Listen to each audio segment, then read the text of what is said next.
Hi, I'm Streaky, this is Metropolis Mastering. Today I'm going to discuss reference material to give to an engineer.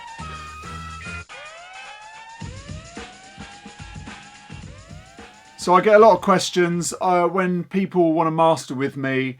I tell them, if you've been listening to anything, then send it as a reference. And people don't kind of understand what I mean by that.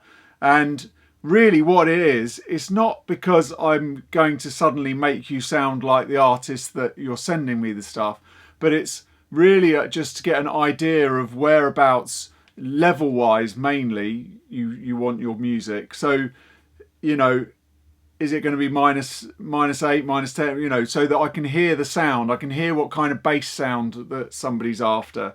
I can hear how bright they want something. It's not the actual, I'm not ever going to be able to get the actual sounds themselves, because obviously if somebody's in a studio and spending months and months on a track, a really high-end artist, and they've got it mixed well, blah, blah, it's not going to sound the same as if it's been done in a bedroom and vice versa. So really it's more about the kind of overall, how bright, how loud, how much low end, that kind of thing. Now also what I would suggest with references is, because you should always be A-Bing as you're making tracks to this kind of sound that you're after, just as a kind of learning curve more than anything, because you want to learn how to get that bass sound. You want to learn how to get the tops so they're nice and open, or however you want them.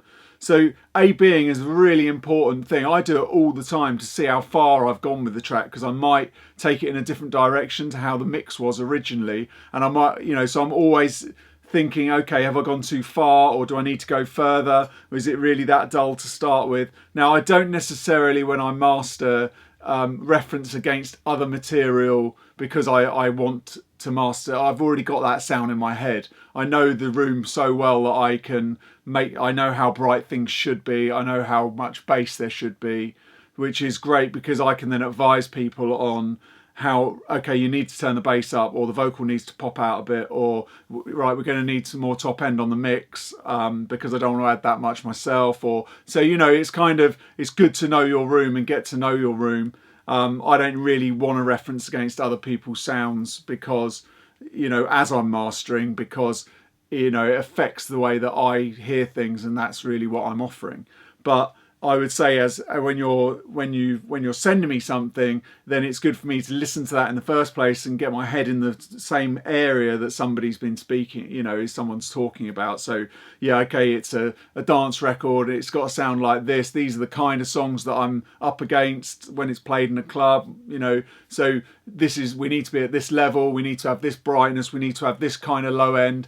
And then, you know, I can then work and say, okay, fine, if you want that low end, you're going to have to put some more subs in at this area, or you're going to have to pull this back, or whatever it needs to kind of achieve the sound that somebody's wanting from it.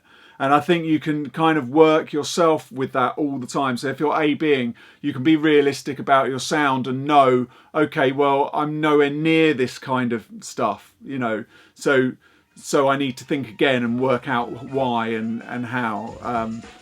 You know, I hope that helps. Anyway, I mean, if you've got any questions, please put them in the comments. And thanks for watching.